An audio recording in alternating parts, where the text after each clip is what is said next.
ओम श्री परमात्मने नमः। ओम व्यासदेवाय नमः। ओम जगन्नाथदासाय नमः। ओम गणेशाय नमः। हे माँ सरस्वती तुम्हें कंठरे बस, माँ कंठरे बस। अति बड़ी जगन्नाथ दास रचित श्रीमद् भागवत महापुराण षष्ठ स्कंधर आज आम षोड़श अध्याय बा 16तम अध्याय श्रवण करवा। यही अध्याय चित्रकेतु वैराग्य और संकर्षण देव दर्शन लाभ कथा वर्णना कर यार प्रथम भाग पद्यांतरी एवं द्वितीय भाग यार व्याख्या श्रवण करवा। भागवत महापुराण धारावाहिक भाव में शुणापी चैनल को सब्सक्राइब करूँ एवं फॉलो करूँ। कलिजुगे भागवत महापुराण शुणा एक दुर्लभ वस्तु। आम परिवार ना अच्छी भगवद गीता ना अच्छी भागवत महापुराण। ए दुईटी जिनस आम घरे स्थान न पाइबा हेतु, पूजा न पाइबा हेतु, अध्ययन न करने हेतु मनीषर घरे अशांति वातावरण लगी रोची। कारण यही दुईटी ग्रंथ जो घरे पूजा पाएनी, अध्ययन हुए नहीं, कलिजुग कुप्रभाव सही परिवार रे अधिक प्रभावित हुए बा अधिक प्रभाव पड़े। तेणु यही कलिकालर समय अतीव खराब। एथिरु मुक्ति पाइबा को हेले घरे दुईटी ग्रंथ किणी नियंतु, रखंतु, पूजा करंतु, अध्ययन करंतु। तेबे आसंतु आरंभ करिबा षष्ठ स्कंध 16 अध्याय।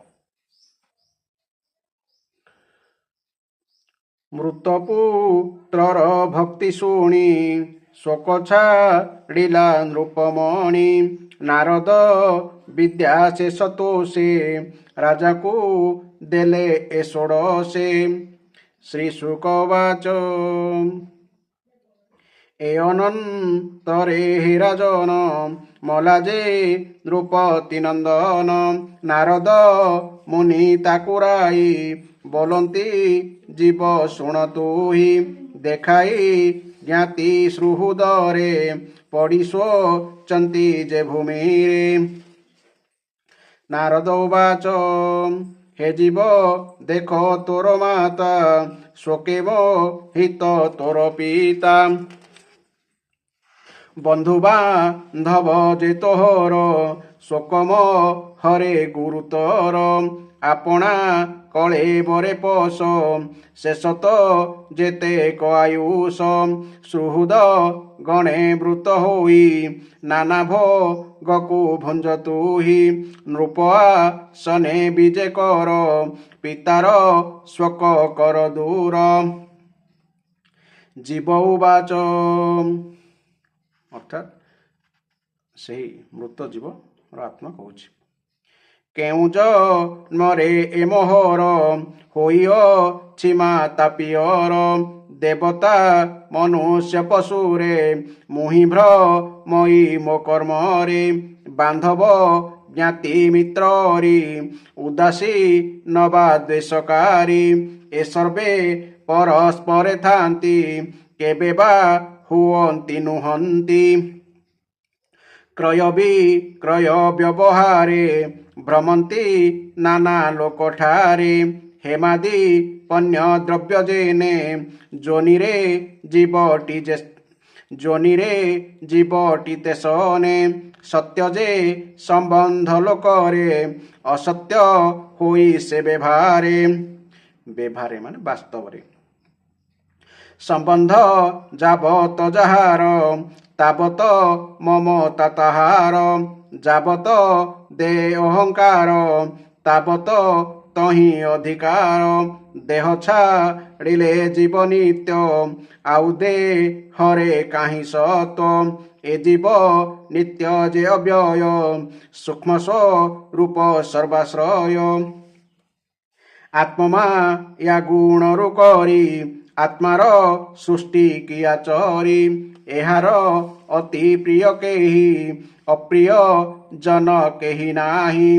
ଆତ୍ମପର ନାହିଁ ଏହାର ଦେଖନ୍ତା ସେ ଗୁଣ ଦୋଷର ଗୁଣ ଦୋଷ କ୍ରିୟାର ଫଳ ଗ୍ରହଣ ନ କରେ ସକଳ ଉଦାସୀ ଜନ ପ୍ରାୟ ହୋଇ ପରକୁ ଦେଖଇ ଏମନ୍ତ ଏକ ସେ ଈଶ୍ୱର ସଂସାର ନିର୍ମିତ ତାହାର ବଦରାୟଣୀ ଉବାଚ ଏମନ୍ତ କହିଣ ବଚନ ଜୀବଚ ଲୀଳା ହେ ରାଜନ ବିସ୍ମୟ ତାର ବନ୍ଧୁଗଣ ଶୋକ ଛାଡ଼ିଲେ ତତ୍କ୍ଷଣ ତା ତହୁଁ ଜ୍ଞାନକୁ ଶୁଣିଲେ ସ୍ନେହ କୋଳି କି ଛେଦିଲେ ଏ ଅନନ୍ତରେ ଜ୍ଞାତି ଜନ ବେଦ ଉଚିତ କର୍ମମାନ ଲୋକ ବି ଧୀରେ ତାହା କଲେ ସମସ୍ତ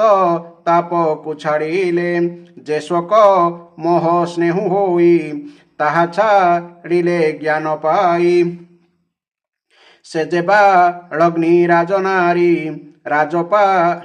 ଲାଜପା ଇମନେ ବିଚାରି ବାଳକ ହତ୍ୟା ପାପ କରି ହତ ହୋଇଲା ତାଙ୍କ ଶିରି ବ୍ରାହ୍ମଣ ବରିଣ ଉଚିତ ବାଳକ ହତ୍ୟାର ଯେ ବ୍ରତ ଯମୁନା କୂଳକୁ ସେ ଗଲେ ବାଳକ ହତ୍ୟା ବ୍ରତ କଲେ ବ୍ରାହ୍ମଣ ଆଜ୍ଞା ପରମାଣେ କଲେ ସେ ବେଦର ବିଧାନେ ଏମନ୍ତେ ଶୁଣ ହେ ରାଜନ ଚିତ୍ରକେ ତୁ ବି ପ୍ରବଚନ ଶୁଣିତ କ୍ଷଣେ ଜ୍ଞାନ ପାଇ ଗୃହକୁ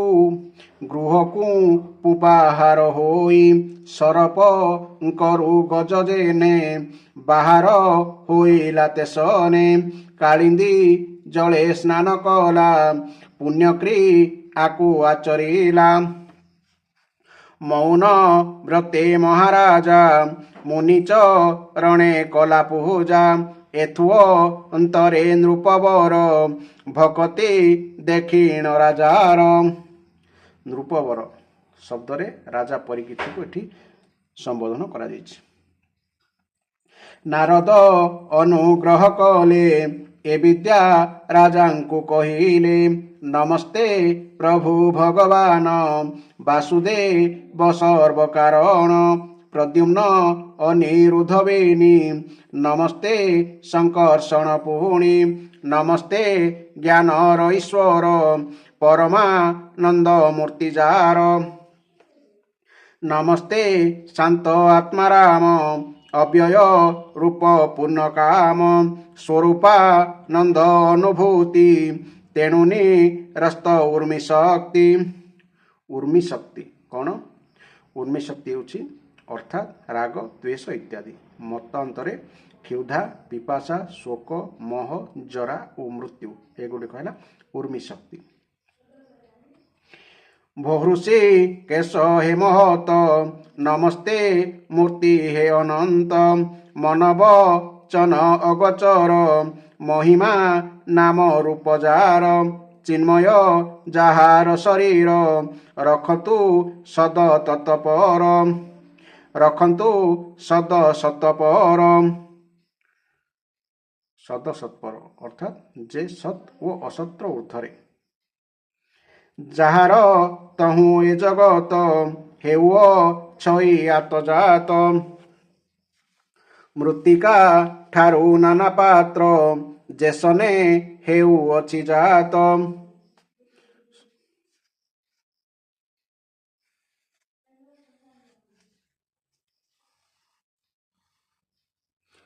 ସୃଷ୍ଟି ପ୍ରଳୟ ସ୍ଥିତି ଜହିଁ ସେ ବ୍ରହ୍ମେ ପ୍ରଣାମ କରଇ ବୁଦ୍ଧି ଇନ୍ଦ୍ରିୟ ଆଦି ମନ ଯାହାକୁ ନ ଜାଣଇ ପ୍ରାଣ ବାହ୍ୟ ଅନ୍ତରେ ବ୍ୟାପ୍ତ ହୋଇ ଆକାଶ ପ୍ରାୟ ଯେ ଅଛଇ ତାହାଙ୍କୁ ମୋର ନମସ୍କାର ଯେ ପ୍ରଭୁ ଜଗତ ଠାକୁର ଅଶେଷ କ୍ଷେତ୍ରେ ଯା ବିହାର ଅଚ୍ୟୁତ ପରମ ଈଶ୍ୱର ଦେହ ଇନ୍ଦ୍ରିୟ ଗଣ ପ୍ରାଣ ବୁଦ୍ଧି ସହିତେ ଯେଉଁ ମନ ଯାହାର ଅଂଶ ରୁଏ ମାନ କର୍ମରେ କରନ୍ତି ଭ୍ରମଣ।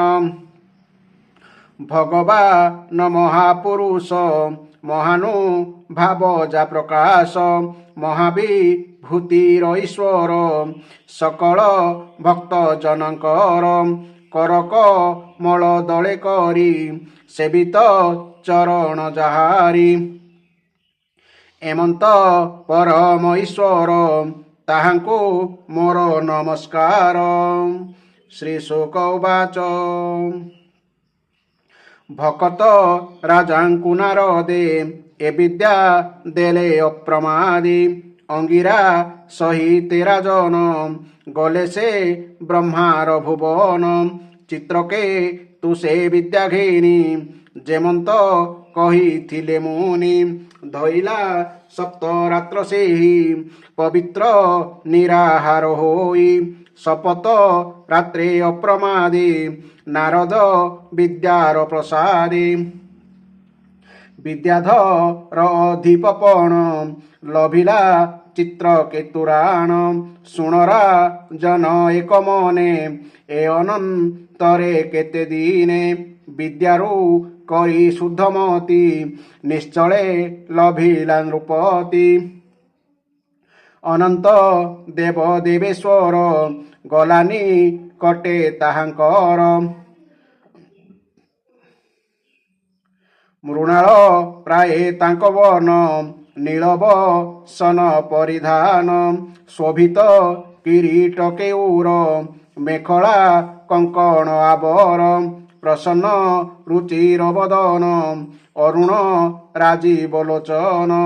ବେଢ଼ିଅଛନ୍ତି ସିଦ୍ଧେଶ୍ୱର ଦେଖିଲା ଯାଇ ନୃପବର, ତାଙ୍କର ଦର୍ଶନ ପାଇ ସକଳ ପାପୁ ମୁକ୍ତ ହୋଇ। ଅନ୍ତଃକରଣ ଶୁଦ୍ଧ ହେଲା ଅଶ୍ରୁରେ ଲୋଚନ ପୂରିଲା, ଭକ୍ତିରୁ ରୋମାଞ୍ଚ ହୋଇଲା ଆଦିପୁରୁଷଙ୍କୁ ନମିଲା।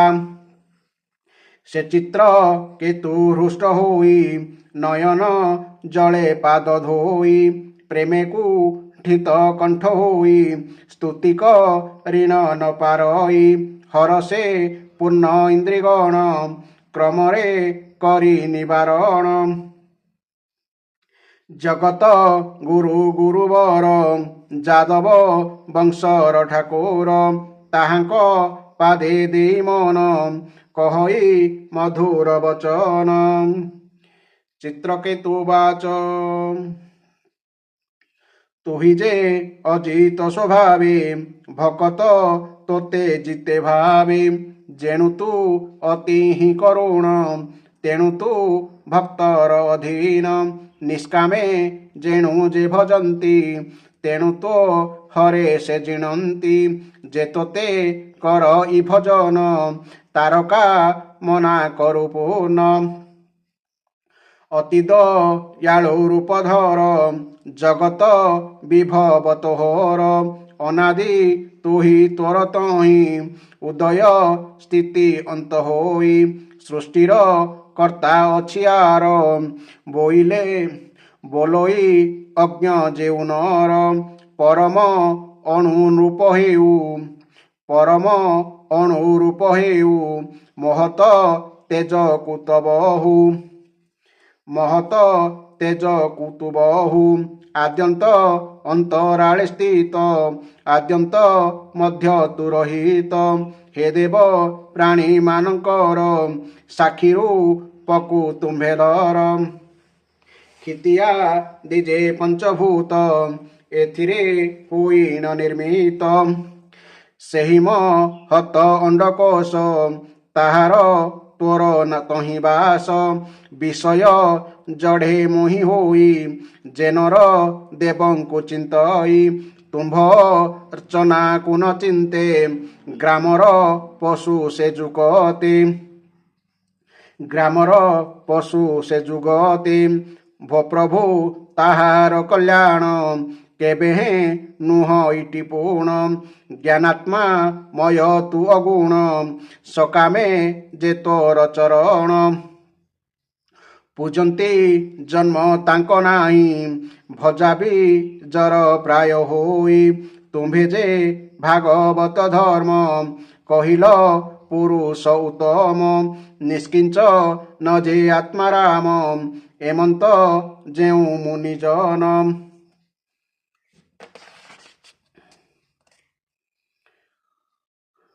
ମୋକ୍ଷ ମନ୍ତେ ସେହି ଧର୍ମ କରନ୍ତି ନିତ୍ୟ ଉପାସନ ବିଷମ ମତିଟି ଯାହାର ଏ ଧର୍ମ ସେ ଜନ ବାହାର ଯେଉଁ ଧର୍ମରେ ତୁହି ମୋହି ତୋହର ମର ଭେଦ ନାହିଁ କିବାକୁ ସଳ ସେ ଲଭନ୍ତି ସ୍ୱଦେହେ ପରେ ଯେ ପୀଡ଼ନ୍ତି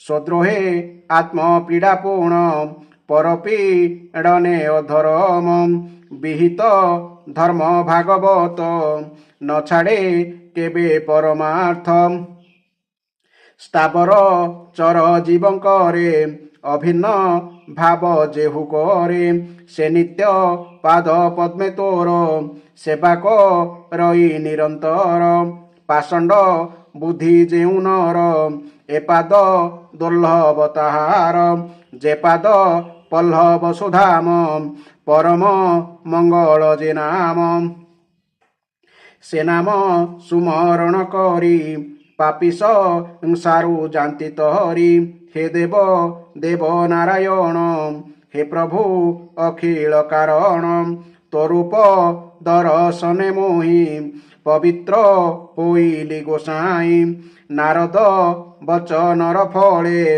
ତୋତେ ଦେଖିଲି ଚର୍ମ ଡୋଳେ ଜଗତ ଆତ୍ମା ହେ ଅନନ୍ତ ସକଳ ଜାଣୁ ତୁ ତଦନ୍ତ ଏ ଘୋର ସଂସାରରେ ଜନ କେ ତୋତେ ଜାଣୁ ଭଗବାନ ତୁମ୍ଭେ ଦ୍ୱିତୀୟ ଦେବ ପ୍ରାୟେ ନରଟି ଖଦ୍ୟୋତ ପରାଏ ଜଗତ ଉତ୍ପତ୍ତି ପାଳନ ପ୍ରଳୟ ହେତୁ ନାରାୟଣ ପରମ ହଂସ ରୂପ ତୁହି ନମସ୍ତେ ପ୍ରଭୁ ଭାବଗ୍ରାହୀ ଯାର ଶ୍ୱାସକୁ ଅନୁସରି କମ୍ପିତ ହୋଏ ବସୁନ୍ଧରୀ ପ୍ରାଣିଶ ମୁହ ଆଦି କରି ଅବନି ଯେହୁ ଅଛି ଧରି ସହସ୍ର ମସ୍ତକ ଈଶ୍ୱର ନମସ୍ତେ ବ୍ରହ୍ମାଣ୍ଡ ଠାକୁର ଶ୍ରୀ ଶୁକ ଉବାଚ ଏମନ୍ତ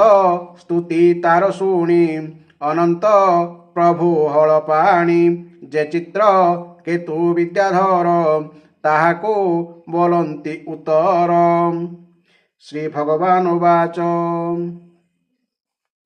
ଶୁଣରା ଜନ ପୁଣ୍ୟ ଦେହ ମୋର ଭକତ ଅନୁଗ୍ରହ ନାରଦ ଅଙ୍ଗିରାତ ହରେ କହିଲେ ଯେଉଁ ବିଦ୍ୟାସାରେ ତେଣୁ ସିଦ୍ଧ ହୋଇ ରାଜନ ପାଇଲୁ ମୋର ଦର୍ଶନ ମୁଁ ସର୍ବ ପ୍ରାଣୀରେ ଅଶେଷ ଆତ୍ମାରୁ ପରେ ମୋର ବାସ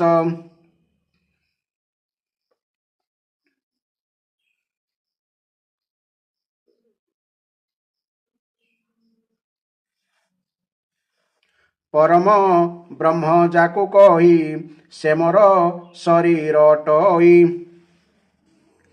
ଯେ ଆତ୍ମା ବ୍ୟାପ୍ତ ଲୋକଠାରେ ଲୋକ ବ୍ୟାପିତ ଯେ ଆତ୍ମାରେ ଉଭୟେ ବ୍ୟାପ୍ତ ହୋଇ ମୋହି ସଂସାରେ ଅଛି ଦେହ ବହି ଯେସନେ ନିଦ୍ରା ପାଇ ନରେ ବିଶ୍ୱକୁ ଦେଖନ୍ତି ଆତ୍ମାରେ ନିଦ୍ରାଉ ପେଖି ପୁଣି ସେହି ଏକଦେ ସେ ଆତ୍ମା ଦେଖଇ ଉଠିଣ ଜ୍ଞାନ ପାଇ ଯେନେ ସକଳ ମିଥ୍ୟା କରି ମାନେ ଯେଉଁ ପୁରୁଷ ତା ଦେଖଇ ତାହାକୁ ଚିନ୍ତ ମନ ଦେଇ ଯାହାର ବଳେ ସୁପ୍ତ ହୋଇ ସୁଖ ବା ସ୍ୱପନ ଜାଣଇ ସେ ଆତ୍ମା ନିର୍ଗୁଣ ଯେ ବ୍ରହ୍ମ ସେହିଟି ମୁହିଁ ବୋଲି ଜାଣ ନିଦ୍ରାରେ ଜାଗ୍ରତରେ ପୁଣ ଉଭୟେ ଜାତ ହୁଁ ସ୍ମରଣ ଏ ମୋର ଭିନ୍ନ ଭାବ ଦୁଇ ମୋ ବିନୁ ଅନ୍ୟ କେହି ନାହିଁ ଯେଣୁ ମୋ ଭାବ ପ୍ରାଣୀମାନେ ଚିନ୍ତନ୍ତି ଭିନ୍ନ କରି ମନେ एणु ए अखिल संसारे जन्म मृत्यु लभन्ति नरे मनुष्य जन्म आश्रय करी ज्ञान विज्ञाने देह धरी आत्मा को न जान जे न आत्मा को न जाने जे नर केबे हे सुख नाही तार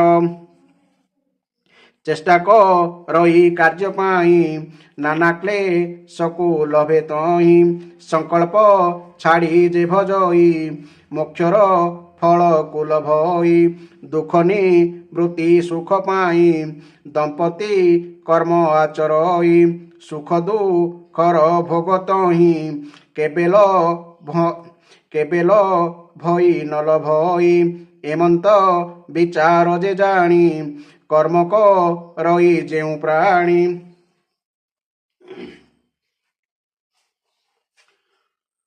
सूक्ष्म आत्मगोतिता ठारे विमुक्त होई से संसारी ज्ञान संपन्न होई नर भक्ति की लभई मोहर जोगनी पुण बुद्धि लोक जीव परम देखे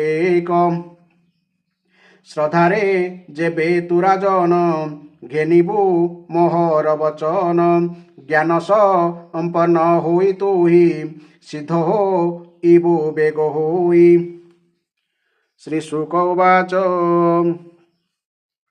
चित्रके तुको आश्वासीन जगत गुरु भगवान देखुजे थिला से राजन प्रभु इले अंतर्ध्यान बोलोई विप्र जगन्नाथ चित्रके तुराजा चरित इति श्रीमद्भागवते महापुराणे परमहंसा संहितायां षष्ठ स्कन्धे चित्रकेतुः परमात्मा दर्शन नाम षोडशोऽध्यायः।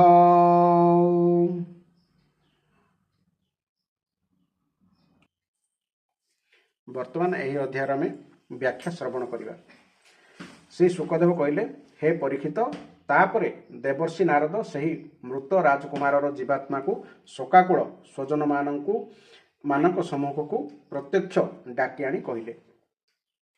देवर्षि नारद कहले हे जीवात्मा तुमर मंगल हो देख तुमर वियोगरे तुम माता पिता बंधु बांधव अत्यंत शोकाकुल होउछंती तेणु तुमे तुम शरीर को आसी जाओ एवं निजर बंधु बांधव सहित साथी रही अवशिष्ट आयु बिताओ तुम पिता देउथुआ संपद भोग करी तुमे राज सिंहासन रे बस। जीवात्मा कहला हे देवर्षि मु मोर कर्म अनुसार देवता मनुष्य पशु पक्षी आदि जोनि मानकर केते जन्म रोजे घुरी बुलुछि कहि हेबो नाही से भितरु एमाने केउ जन्म रे मोर माता पिता हेले भिन्न भिन्न जन्म रे समस्ते एक आरेकर भाई बंधु अजानाती शत्रु मित्र मध्यस्थ उदासीन एवं द्वेषी होइथांती क्रय विक्रय करा जाउथवा सुना रूपा आदि वस्तु जेपरी ए बेपारी हाथरू आर बेपारी हाथ को जाए जीव मध्य सेहीपरि भिन्न भिन्न जोनि रे जन्म नेउथाय। एपरि विचार करिगले देखिबे मनुष्य अपेक्षा अधिक दिन रही पारुथवा सुना रूपा आदि वस्तुर संबंध मध्य मनुष्य सहित स्थायी होई रहेना से गुड़िकर संबंध अनित्य ही होइथाय एवं जे पर्यंत जहार जो वस्तु सहित संबंध रही थाए सही पर्यंत ही ताहा सही वस्तु प्रति ममता रही थाए। जीव हेउछि नित्य ओ अहंकार शून्य से गर्भ को आसवा परे जे पर्यंत जो शरीर रे रहे सही पर्यंत ताहाकु से निजर बोली बुझी थाए। जीव हेउछि नित्य अविनाशी सूक्ष्म बा जन्म आदि रहित समस्त आश्रय एवं स्वयं प्रकाश स्वरूपतः ताहार जन्म मृत्यु आदि किछि भी नाही तथापि से ईश्वर रूप होइथारु निज मायार गुण मानकरे ही निजे निजकु जागतिक रूप रे प्रकट करिदे। जीवर केही अत्यंत प्रिय नुहे कि किहे अप्रिय नुहे केही तार निजर नुहे कि पर मध्य नुहे कारण से हेउछि गुण दोष बा भल मंद करुथवा मित्र शत्रु आदिंकर भिन्न भिन्न बुद्धिवृत्तिर एकमात्र साक्षी वास्तव रे से हेउछि अद्वितीय सही आत्मा हेउछि कार्य कारणर साक्षी एवं स्वतंत्र तेणु जीवात्मा शरीर आदिर गुण दोष अथवा कर्म फल को ग्रहण करे नाही से सर्वदा उदासीन होई रहे। ଶ୍ରୀ ଶୁକଦେବ କହିଲେ, ଜୀବାତ୍ମା ଏପରି କହିଦେଇ ସେଠାରୁ ଚାଲିଗଲା। ତାର ଜ୍ଞାତି କୁଟୁମ୍ବମାନେ ତା କଥା ଶୁଣି ଅତ୍ୟନ୍ତ ବିସ୍ମିତ ହୋଇଗଲେ। ସେମାନଙ୍କର ସ୍ନେହବନ୍ଧନ ତୁଟିଗଲା ଏବଂ ପୁତ୍ରର ମୃତ୍ୟୁଜନିତ ଶୋକ ମଧ୍ୟ ସେମାନଙ୍କ ମନରୁ ଦୂର ହୋଇଗଲା। ତାପରେ ଜ୍ଞାତି କୁଟୁମ୍ବ ପ୍ରଭୃତି ସେହି ବାଳକର ମୃତ ଶରୀରକୁ ନେଇ ସମୟୋଚିତ ସଂସ୍କାର ଓ ଔର୍ଧ୍ୱ ଦୈହିକ କ୍ରିୟା ସବୁ ସମ୍ପନ୍ନ କଲେ ଏବଂ ଯେଉଁଥିପାଇଁ ସେମାନଙ୍କ ଭିତରେ ଶୋକ, ମୋହ, ଭୟ ଓ ଦୁଃଖଜାତ ହୋଇଥିଲା, ସେମାନେ ସେହି ଦସ୍ୟୁଜ ସ୍ନେହ ଛାଡ଼ିଦେଲେ। ହେ ପରୀକ୍ଷିତ, ଯେଉଁ ରାଣୀମାନେ ସେହି ବାଳକକୁ ବିଷ ଦେଇଥିଲେ, ସେମାନେ ଶିଶୁ ହତ୍ୟା ଦୋଷରୁ ଶ୍ରୀହୀନ ହୋଇଯାଇଥିଲେ ଏବଂ ଲାଜରେ କାହାକୁ ଆଖି ଟେକି ମଧ୍ୟ ଚାହିଁ ପାରୁନଥିଲେ। ସେମାନେ ଅଙ୍ଗିରା ଋଷିଙ୍କ ଉପଦେଶ ମାତ୍ସର୍ଯ୍ୟ ଛାଡ଼ ମନେ ପକାଇ ଯମୁନା ତଟକୁ ଯାଇ ବ୍ରାହ୍ମଣମାନଙ୍କ ଆଦେଶ ଅନୁସାରେ ଶିଶୁ ହତ୍ୟାର ପ୍ରାୟଶ୍ଚିତ କଲେ। ହେ ପରୀକ୍ଷିତ, ଏପରି ଭାବରେ ଅଙ୍ଗିରା ଓ ନାରଦଙ୍କ ଉପଦେଶ ପାଇ ଚିତ୍ରକେତୁଙ୍କର ବିବେକ ବୁଦ୍ଧି ଜାଗ୍ରତ ହୋଇଯିବାରୁ ଗଡ଼ିଆର କାଦୁଅ ଭିତରୁ ହାତୀ ବାହାରି ଆସିଲା ପରି ସେ ଘୋର ସଂସାର ରୂପୀ ଅନ୍ଧକୂପରୁ ବାହାରି ଆସିଲେ। ସେ ଯାଇ ଯମୁନା ନଦୀରେ ବିଧିପୂର୍ବକ ସ୍ନାନ କରି ତର୍ପଣ ଆଦି ଧାର୍ମିକ କ୍ରିୟା ସବୁ କଲେ। ତାପରେ ସେ ସଂଯତେନ୍ଦ୍ରିୟ ଓ ମୌନ ହୋଇ ଦେବର୍ଷି ନାରଦ ଓ ମହର୍ଷି ଅଙ୍ଗିରାଙ୍କ ଚରଣ କମଳ ବନ୍ଦନା କଲେ। ଭଗବାନ ନାରଦ ଦେଖିଲେ ଚିତ୍ରକେତୁ ହେଉଛନ୍ତି ଜିତେନ୍ଦ୍ରିୟ, ଭଗବତ ଭକ୍ତ ଏବଂ ଶରଣାଗତ। ତେଣୁ ସେ ଅତ୍ୟନ୍ତ ପ୍ରସନ୍ନ ହୋଇ ତାଙ୍କୁ ଶଙ୍କର୍ଷଣଙ୍କୁ ଆରାଧନା କରିବାର ବିଦ୍ୟା ପ୍ରଦାନ କଲେ। ଦେବର୍ଷି ନାରଦ ଯେଉଁ ଉପଦେଶ ଦେଲେ ତାହା ହେଉଛି, ହେ ଓଙ୍କାର ସ୍ୱରୂପ ଭଗବାନ, ଆପଣ ହେଉଛନ୍ତି ବାସୁଦେବ, ପ୍ରଦ୍ୟୁମ୍ନ, ଅନିରୁଦ୍ଧ ଏବଂ ଶଙ୍କର୍ଷଣ ରୂପରେ କ୍ରମଶଃ ଚିତ୍ତ, ବୁଦ୍ଧି, ମନ ଓ ଅହଙ୍କାରର ଅଧିଷ୍ଠାତା। ଆପଣ ଏହି ଚତୁର୍ବ୍ୟୁହ ରୂପକୁ ମୁଁ ବାରମ୍ବାର ନମସ୍କାର କରି ଧ୍ୟାନ କରୁଛି। ଆପଣ ହେଉଛନ୍ତି ବିଶୁଦ୍ଧ ବିଜ୍ଞାନ ସ୍ୱରୂପ, ଆପଣଙ୍କର ମୂର୍ତ୍ତି ହେଉଛି ପରମାନନ୍ଦମୟୀ, ଆପଣ ନିଜର ସର୍ବଭୂତ ଆନନ୍ଦରେ ହିଁ ମଗ୍ନ ରହନ୍ତି ଓ ଆପଣ ହେଉଛନ୍ତି ପରମ ଶାନ୍ତ।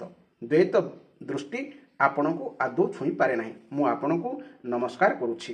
ଆପଣ ନିଜ ସ୍ୱରୂପର ଆନନ୍ଦ ଅନୁଭୂତି ଦ୍ୱାରା ହିଁ ମାୟାଜନିତ ରାଗ, ଦ୍ୱେଷ ଆଦି ଦୋଷକୁ ସମ୍ପୂର୍ଣ୍ଣ ଦୂରେଇ ରଖିଛନ୍ତି। ମୁଁ ଆପଣଙ୍କୁ ନମସ୍କାର କରୁଛି। ଆପଣ ହେଉଛନ୍ତି ସମସ୍ତଙ୍କର ସକଳ ଇନ୍ଦ୍ରିୟର ପ୍ରେରକ, ପରମ ମହାନ ଓ ବିରାଟ ସ୍ୱରୂପ। ମୁଁ ଆପଣଙ୍କୁ ନମସ୍କାର କରୁଛି। ମନ ସହିତ ବାଣୀ ଆପଣଙ୍କ ନିକଟରେ ପହଞ୍ଚି ନ ପାରି ବାଟରୁ ହିଁ ଫେରିଆସେ। ସେ ନିବୃତ୍ତ ହୋଇଯିବା ପରେ ଯେଉଁ ଅଦ୍ୱିତୀୟ ନାମ ରୂପ ରହିତ ଚେତନ ମାତ୍ର ଓ କାର୍ଯ୍ୟକାରଣର ଅତୀତ ତତ୍ତ୍ୱ ରହିଯାଏ, ସେହି ତତ୍ତ୍ୱ ମୋତେ ରକ୍ଷା କରୁ। ଏହି କାର୍ଯ୍ୟକାରଣ ରୂପ ଜଗତ ଯାହାଙ୍କଠାରୁ ଉତ୍ପନ୍ନ ହୁଏ, ଯାହାଙ୍କଠାରେ ସ୍ଥିତ ବା ଆଶ୍ରିତ ହୁଏ ଏବଂ ଯାହାଙ୍କ ଭିତରେ ଲୀନ ହୋଇଯାଏ, ତଥା ମାଟି ତିଆରି ବସ୍ତୁରେ କେବଳ ମାଟି ହିଁ ପରିବ୍ୟାପ୍ତ ହୋଇ ରହିଥିବା ପରି ସେ ସକଳ ବିଶ୍ୱରେ ପରିବ୍ୟାପ୍ତ ହୋଇ ରହିଛନ୍ତି, ସେହି ପରମବ୍ରହ୍ମ ସ୍ୱରୂପ ଆପଣଙ୍କୁ ମୁଁ ନମସ୍କାର କରୁଛି। ଯଦ୍ୟପି ଆପଣ ଆକାଶ ପରି ବାହାର ଭିତର ସର୍ବତ୍ର ସମାନ ରୂପେ ପରିବ୍ୟାପ୍ତ, ତଥାପି ମନ, ବୁଦ୍ଧି ଓ ଜ୍ଞାନେନ୍ଦ୍ରିୟମାନେ ସେମାନଙ୍କର ଜ୍ଞାନ ଶକ୍ତି ବଳରେ ଆପଣଙ୍କୁ ଜାଣିପାରନ୍ତି ନାହିଁ ଏବଂ ପ୍ରାଣ ତଥା କର୍ମେନ୍ଦ୍ରିୟମାନେ ସେମାନଙ୍କର କ୍ରିୟା ଶକ୍ତିରେ ଆପଣଙ୍କୁ ସ୍ପର୍ଶ ବି କରିପାରନ୍ତି ନାହିଁ। ମୁଁ ଆପଣଙ୍କୁ ନମସ୍କାର କରୁଛି। ଯେପରି ନିଆଁରେ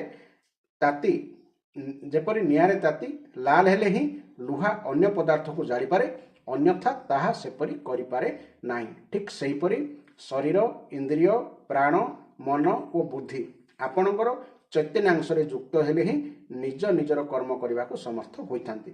ଜୀବର ଜାଗ୍ରତ, ସ୍ୱପ୍ନ ଓ ସୁଷୁପ୍ତି ଏପରି ତିନିଟି ଅବସ୍ଥା ହୁଏ।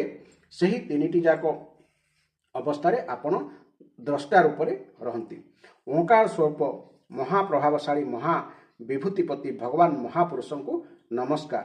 ଶ୍ରେଷ୍ଠ ଭକ୍ତମାନେ ସେମାନଙ୍କର କରକମଳ ରୂପୀ କଳିକାମାନଙ୍କ ଦ୍ୱାରା ଆପଣଙ୍କ ଚରଣ କମଳ ଦ୍ୱୟର ସେବାରେ ନିଜକୁ ସଂଲଗ୍ନ ରଖନ୍ତି। ହେ ପ୍ରଭୁ, ଆପଣ ହିଁ ସର୍ବଶ୍ରେଷ୍ଠ।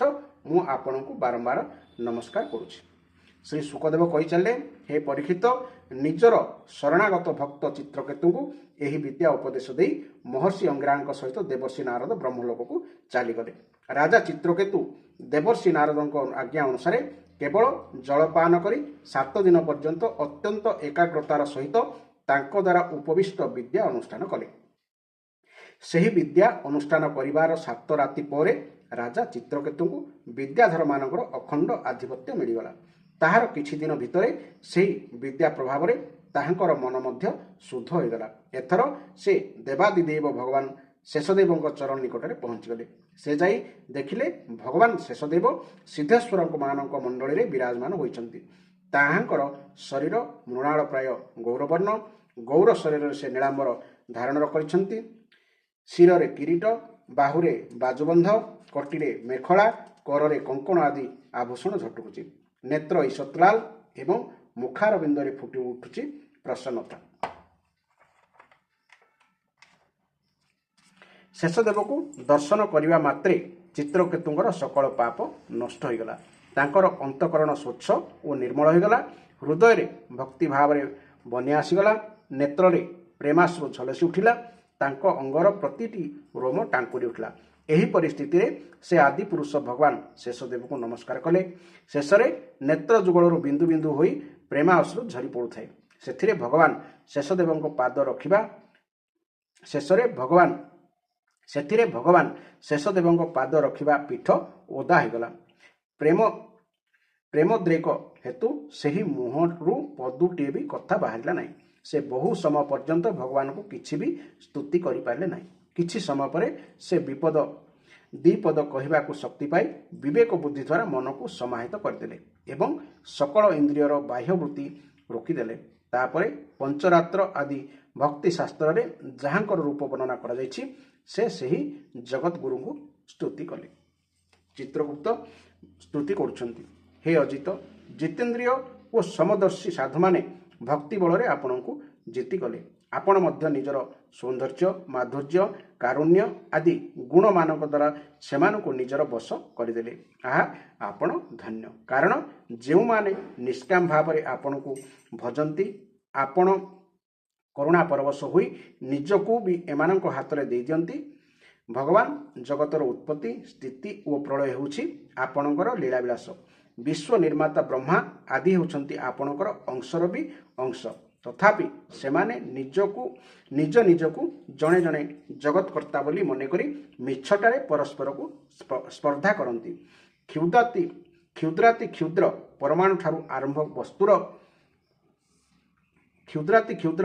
ଠାରୁ ଆରମ୍ଭ କରି ବିଶାଳରୁ ବିଶାଳତର ମହତ୍ତତ୍ଵ ପର୍ଯ୍ୟନ୍ତ ସକଳ ବସ୍ତୁର ଆଦି ଅନ୍ତ ଓ ମଧ୍ୟରେ ଆପଣ ହିଁ ବିରାଜମାନ ହୋଇଛନ୍ତି। କାରଣ ଯେଉଁ ବସ୍ତୁ କୌଣସି ପଦାର୍ଥର ଆଦିରେ ଓ ଅନ୍ତର ରହେ ତାହା ତାର ମଧ୍ୟରେ ବି ଥାଏ। କିନ୍ତୁ ସ୍ୱୟଂ ଆପଣ ହେଉଛନ୍ତି ଆଦି, ମଧ୍ୟ ଓ ଅନ୍ତର ଊର୍ଦ୍ଧ୍ୱରେ ଏବଂ ବ୍ରହ୍ମାଣ୍ଡ କୋଷ ପୃଥିବୀ ଆଦି ସପ୍ତ ଆବରଣରେ ଘେରି ହୋଇ ରହିଛି। କୁହାଯାଏ ଏ ଭିତରୁ ପ୍ରତ୍ୟେକ ବାହ୍ୟ ଆବରଣ ହେଉଛି ତାର ଅନ୍ତର୍ବର୍ତ୍ତୀ ଆବରଣଠାରୁ 10 ଗୁଣ ଅଧିକ ବିସ୍ତୃତ। ଏତେ ବଡ଼ ବ୍ରହ୍ମାଣ୍ଡ କେବଳ ଗୋଟିଏ ନୁହେଁ, ଏଭଳି ଆହୁରି କୋଟି କୋଟି ବ୍ରହ୍ମାଣ୍ଡ ମଧ୍ୟ ଆପଣଙ୍କ ଭିତରେ ଧୂଳିକଣା ପରି ଘୂରି ଚାଲିଛନ୍ତି। କିନ୍ତୁ ଆପଣଙ୍କର ସୀମାର ଅନ୍ତ ଯେ କେଉଁଠି ତାହା କେହି ଜାଣିପାରନ୍ତି ନାହିଁ। ତେଣୁ ଆପଣ ହେଉଛନ୍ତି ଅନନ୍ତ। ଯେଉଁ ନରପଶୁମାନେ କେବଳ ବିଷୟ ଭୋଗ ହିଁ ଚାହାନ୍ତି ସେମାନେ ଆପଣଙ୍କୁ ନ ଭଜି ଆପଣଙ୍କର ବିଭୂତି ସ୍ୱରୂପ ଇନ୍ଦ୍ର ଆଦି ଦେବତାମାନଙ୍କୁ ଉପାସନା କରନ୍ତି। ହେ ପ୍ରଭୁ, ରାଜକୁଳ ଲୋପ ପାଇଯିବା ପରେ ରାଜକୁଳର ଅନୁଗତମାନଙ୍କର ଜୀବିକା ଯେପରି ବୁଡ଼ିଯାଏ, କ୍ଷୁଦ୍ର ଓ ଉପାସ୍ୟ ଦେବତାମାନେ ନାଶ ପାଇଯିବା ପରେ ସେମାନେ ପ୍ରଦାନ କରିଥିବା ଭୋଗ ଭାଗ୍ୟ ମଧ୍ୟ ସେହିପରି ନଷ୍ଟ ହୋଇଯାଏ। ପରମାତ୍ମନ୍, ଆପଣ ହେଉଛନ୍ତି ଜ୍ଞାନ ସ୍ୱରୂପ ଓ ନିର୍ଗୁଣ। ତେଣୁ ଭଜା ମଞ୍ଜିରୁ ଯେପରି ଗଜା ବାହାରେ ନାହିଁ, ଆପଣଙ୍କୁ କରାଯାଇଥିବା ସକାମ ପ୍ରାର୍ଥନା ସେହିପରି ଅନ୍ୟାନ୍ୟ କର୍ମ ପରି ଜନ୍ମ ମୃତ୍ୟୁ ରୂପ ଫଳ ପ୍ରଦାନ କରେ ନାହିଁ। କାରଣ ଜୀବକୁ ଯେଉଁ ସୁଖ ଦୁଃଖ ଆଦି ଦ୍ୱନ୍ଦ୍ୱ ପ୍ରାପ୍ତ ହୁଏ ତାହା ହିଁ ସତ୍ୱାଦି ଗୁଣ ଦ୍ୱାରା ହିଁ ପ୍ରାପ୍ତ ହୁଏ, ନିର୍ଗୁଣ ଦ୍ୱାରା ପ୍ରାପ୍ତ ହୁଏ ନାହିଁ।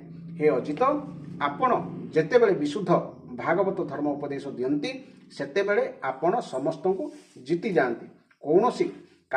କୌଣସି ପ୍ରକାର ସଂଗ୍ରହ ପରିଗ୍ରହ କରୁନଥିବା ଓ କୌଣସି ପ୍ରକାର ଅହଂତ୍ଵ ମମତ୍ଵ ପୋଷଣ କରୁନଥିବା ଆତ୍ମାରାମ, ସନକ ଆଦି ପରମ ଋଷି ମଧ୍ୟ ପରମ ସାମ୍ୟ ଓ ମୋକ୍ଷ ପ୍ରାପ୍ତ କରିବା ନିମନ୍ତେ ସେହି ଭାଗବତ ଧର୍ମର ଆଶ୍ରୟ ନିଅନ୍ତି। ସେହି ଭାଗବତ ଧର୍ମ ଏତେ ଶୁଦ୍ଧ ଯେ ତାହା ପାଳନ କଲେ ମନୁଷ୍ୟ ଭିତରେ ସକାମ ଧର୍ମରୁ ଜାତ ହେଉଥିବା ମୁଁ, ମୋର, ତୁ, ତୋର ରୂପୀ ବିଷମ ବୁଦ୍ଧି ଜାତ ହୁଏ ନାହିଁ। ବିପରୀତ ପକ୍ଷେ ଯେଉଁ ଧର୍ମର ମୂଳରେ ହିଁ ବିଷମତା ବୀଜ ବୁଣି ଦିଆଯାଏ, ତାହା ଅଶୁଦ୍ଧ, ନାଶବାନ ଓ ଅଧର୍ମବଳ ହୋଇଯାଏ। ସକାମ ଧର୍ମ ନିଜର ଅନ୍ୟମାନଙ୍କର ଉଭୟଙ୍କର ଅହିତ କରିଥାଏ। ତାହାଦ୍ୱାରା ନିଜର କି ଅନ୍ୟମାନଙ୍କର କାହାର ମଧ୍ୟ ପ୍ରୟୋଜନ ଓ ହିତ ସାଧିତ ହୋଇପାରେ ନାହିଁ। ସକାମ ଧର୍ମ ଅନୁଷ୍ଠାନ କରିବା ବେଳେ ଯଦି ଅନୁଷ୍ଠାନ କରୁଥିବା ଲୋକର ଚିତ୍ତ ଦୁଃଖିତ ହୋଇଯାଏ, ତେବେ ଆପଣ ରୁଷ୍ଟ ହୁଅନ୍ତି ଏବଂ ଯଦି ଅନ୍ୟର ଚିତ୍ତ ଦୁଃଖିତ ହୁଏ, ତେବେ ସେହି ଧର୍ମ ଆଉ ଧର୍ମ ହୋଇ ରହେ ନାହିଁ, ତାହା ଅଧର୍ମରେ ପରିଣତ ହୋଇଯାଏ। ଭଗବାନ ଆପଣ ଯେଉଁ ଲକ୍ଷ୍ୟ ରଖି ଭାଗବତ ଧର୍ମ ନିରୂପଣ କରିଛନ୍ତି, ତାହା କେବେ ବି ପରମାର୍ଥରୁ ବିଚ୍ୟୁତ ହୁଏ ନାହିଁ। ତେଣୁ ଯେଉଁ ସନ୍ଥ ପୁରୁଷ ଚର ଅଚର ସମସ୍ତ ପ୍ରାଣୀଙ୍କ ପ୍ରତି ସମଦୃଷ୍ଟି ରଖନ୍ତି, ସେ ହିଁ ଭାଗବତ ଧର୍ମ ପାଳନ କରନ୍ତି। ଭଗବାନ ଆପଣଙ୍କ ଦର୍ଶନ ମାତ୍ରକେ ଯେ ମନୁଷ୍ୟର ସକଳ ପାପ କ୍ଷୟ ହୋଇଯାଏ, ଏଥିରେ କୌଣସି ସନ୍ଦେହ ନାହିଁ। କାରଣ ଆପଣଙ୍କ ନାମ ଥରେ ମାତ୍ର ଶ୍ରବଣ କରିଦେଲେ ନୀଚ ଚଣ୍ଡାଳ ମଧ୍ୟ ସଂସାରରୁ ମୁକ୍ତି ହୋଇଯାଏ। ଭଗବାନ ବର୍ତ୍ତମାନ ଆପଣଙ୍କୁ ଦର୍ଶନ କରିବା ମାତ୍ରେ ସତରେ ମୋ ଅନ୍ତଃକରଣର ସକଳ ମୂଳ ଧୋଇ ହୋଇଗଲା। କାରଣ ଆପଣଙ୍କର ଅନନ୍ୟ ପ୍ରେମୀ ଭକ୍ତ ଦେବର୍ଷି ନାରଦ ଯାହା କିଛି କହିଛନ୍ତି, ତାହା ମିଥ୍ୟା ହୋଇଯିବ କିପରି? ହେ ଅନନ୍ତ, ଆପଣ ହେଉଛନ୍ତି ସକଳ ଜଗତର ଆତ୍ମା। ସୁତରାଂ ସଂସାରର ପ୍ରାଣୀ ଯାହା କିଛି କରେ, ଆପଣ ତାହା ଜାଣନ୍ତି।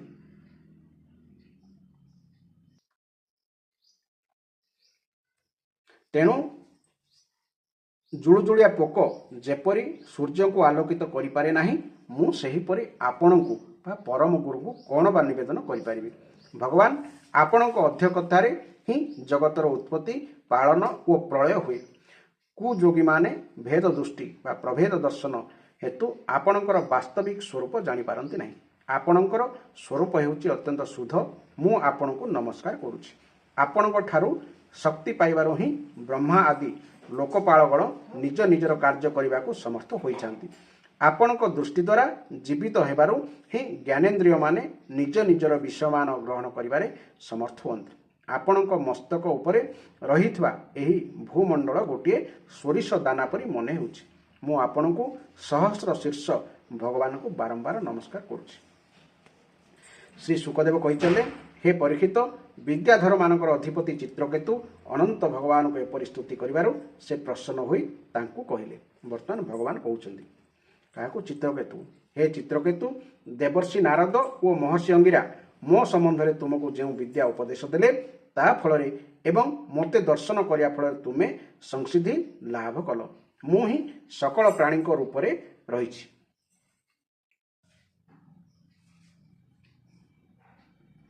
ମୁଁ ହିଁ ସକଳ ପ୍ରାଣୀଙ୍କ ରୂପରେ ରହିଛି ଏବଂ ମୁଁ ହିଁ ହେଉଛି ସେମାନଙ୍କର ଆତ୍ମା ତଥା ମୁଁ ସେମାନଙ୍କର ପାଳନକର୍ତ୍ତା ମଧ୍ୟ। ଶବ୍ଦ ବ୍ରହ୍ମ, ଶବ୍ଦ ବ୍ରହ୍ମ ମାନେ ହେଉଛି ବେଦ, ଓ ପରମ ବ୍ରହ୍ମ ଉଭୟ ହେଉଛନ୍ତି ମୋର ସନାତନ ରୂପ। ଆତ୍ମା କାର୍ଯ୍ୟ କାରଣାତ୍ମକ ଜଗତରେ ବ୍ୟାପ୍ତ ହୋଇ ରହିଛି ଏବଂ କାର୍ଯ୍ୟ କାରଣାତ୍ମକ ଜଗତ ଆତ୍ମାରେ ରହିଛି ତଥା ମୁଁ ସେହି ଉଭୟରେ ଅଧିଷ୍ଠାନ ରୂପରେ ବ୍ୟାପ୍ତ ହୋଇ ରହିଛି। ପୁଣି ସେ ଉଭୟ ମୋ ଠାରେ କଳ୍ପିତ ହୋଇ ରହିଛନ୍ତି। ସ୍ୱପ୍ନରେ ଶୋଇଥିବା ମନୁଷ୍ୟ ଯେପରି ସ୍ୱପ୍ନାନ୍ତରରେ ବା ସ୍ୱପ୍ନ ଶେଷ ହୋଇଗଲା ପରେ ପ୍ରଥମ ସ୍ୱପ୍ନର ଅନ୍ତର୍ଗତ ଅନ୍ୟ ଏକ ସ୍ୱପ୍ନରେ ନିଜ ଭିତରେ ପାହାଡ଼, ପର୍ବତ, ବନ ଆଦିରେ ଭରା ଜଗତକୁ ଦେଖେ ଏବଂ ସ୍ୱପ୍ନାନ୍ତରେ ତୁଟିଯିବା ପରେ ସ୍ୱପ୍ନରେ ହିଁ ଜାଗି ଉଠେ ଏବଂ ନିଜକୁ ଜଗତର କୌଣସି ଏକ କୋଣରେ ରହିଥିବାର ଦେଖେ, କିନ୍ତୁ ବାସ୍ତବତା ତାହା ବି ଏକ ସ୍ୱପ୍ନ ହିଁ ହୋଇଥାଏ। ଠିକ୍ ସେହିପରି ଜୀବର ଜାଗ୍ରତ ଆଦି ଅବସ୍ଥା ପରମେଶ୍ୱରଙ୍କର ହିଁ ମାୟା ବୋଲି ଜାଣି ସମସ୍ତଙ୍କ ସାକ୍ଷୀ ମାୟାତୀତ ପରମାତ୍ମାକୁ ହିଁ ସ୍ମରଣ କରିବା ଉଚିତ। ଶୋଇଥିବା ମନୁଷ୍ୟ ଯାହାର ସହାୟତାରେ ନିଦ୍ରା ଓ ତାର ଅତୀନ୍ଦ୍ରିୟ ସୁଖ ଅନୁଭବ କରେ, ମୁଁ ହିଁ ହେଉଛି ସେହି ବ୍ରହ୍ମ। ତାହାକୁ ତୁମେ ନିଜର ଆତ୍ମା ବୋଲି ଜାଣ। ସୁଷୁପ୍ତି ଓ ଜାଗୃତି ଏହି ଉଭୟ ଅବସ୍ଥାରେ ଯେଉଁ ଚୈତନ୍ୟ ଥାଏ ଏବଂ ଯାହା ଏହି ଦୁଇ ଅବସ୍ଥା ପରେ ମଧ୍ୟ ରହିଥାଏ ବୋଲି ଜୀବ ଅନୁଭବ କରେ, ତାହା ହିଁ ତୁରୀୟ ବ୍ରହ୍ମ। କିନ୍ତୁ ସେ ନିଜେ ହିଁ ଯେ ସେହି ଉଲ୍ଲିଖିତ ବ୍ରହ୍ମ, ଜୀବ ତାହା ଭୁଲିଯାଏ। ସେ ସେହି ବ୍ରହ୍ମକୁ ନିଜଠାରୁ ଭିନ୍ନ ବୋଲି ଭାବେ। ଏହି ପାର୍ଥକ୍ୟ ଦର୍ଶନରୁ ଜୀବର ସଂସାର ଚକ୍ରରେ ଘୂରିବା ଆରମ୍ଭ ହୋଇଯାଏ ଏବଂ ସେ ଜନ୍ମ ପରେ ଜନ୍ମ ଓ ମୃତ୍ୟୁ ପରେ ମୃତ୍ୟୁ ପ୍ରାପ୍ତ ହୋଇ ବିଭିନ୍ନ ଦେହ ଧାରଣ କରେ। ଏହି ମନୁଷ୍ୟ ଜନ୍ମ ହେଉଛି ଜ୍ଞାନ ଓ ବିଜ୍ଞାନର ମୂଳ ସ୍ରୋତ। ଯେ ଏପରି ଜନ୍ମ ପାଇ ମଧ୍ୟ ନିଜର ଆତ୍ମସ୍ୱରୂପ ପରମାତ୍ମାଙ୍କୁ ଜାଣିପାରେ ନାହିଁ, ତାକୁ କେବେ ବି କୌଣସି ଜନ୍ମରେ ବି ଶାନ୍ତି ମିଳିପାରିବ ନାହିଁ।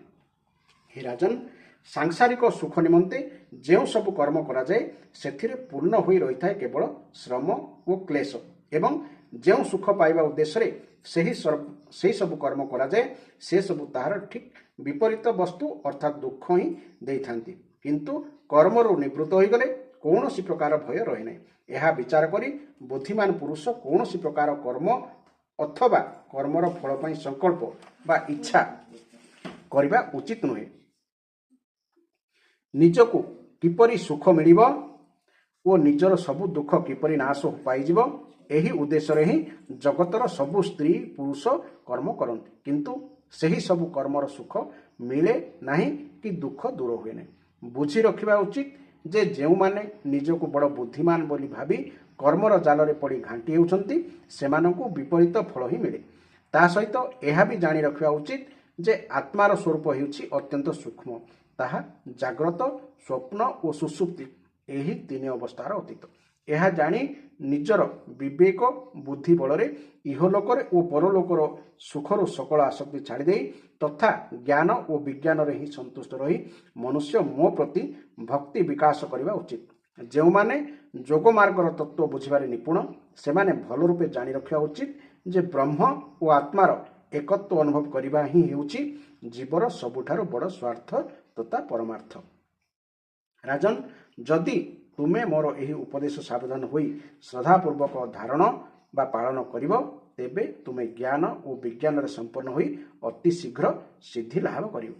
ଶ୍ରୀ ଶୁକଦେବ କହିଚାଲିଲେ, ହେ ରାଜନ, ଜଗତଗୁରୁ ବିଶ୍ୱାତ୍ମା ଭଗବାନ ଶ୍ରୀହରି ଚିତ୍ରକେତୁଙ୍କୁ ଏପରି ବୁଝାଇ ଦେଇ ତାଙ୍କରି ସମ୍ମୁଖରେ ହିଁ ସେଠାରୁ ଅନ୍ତର୍ଧ୍ୟାନ ହୋଇଗଲେ। ଏହି ଥିଲା ଏହି ସୁନ୍ଦର ଅଧ୍ୟାୟର ତତ୍ତ୍ୱଜ୍ଞାନ। ଥରେ ଯଦି ଏହାକୁ ବୁଝିପାରୁନାହାନ୍ତି ତେବେ ଆଉ ଥରେ ଶୁଣିଲେ ଏହାର ମହତ୍ କଥା ବା ସାର କଥା ବୁଝିପାରିବେ। ଏହି ଅଧ୍ୟାୟ ଶୁଣିଥିବାରୁ ଭଗବାନ ଆପଣମାନଙ୍କୁ କୃପା ପ୍ରଦାନ କରନ୍ତୁ। ଜୟ ଜଗନ୍ନାଥ, ଜୟ ଜଗନ୍ନାଥ, ଜୟ ଜଗନ୍ନାଥ।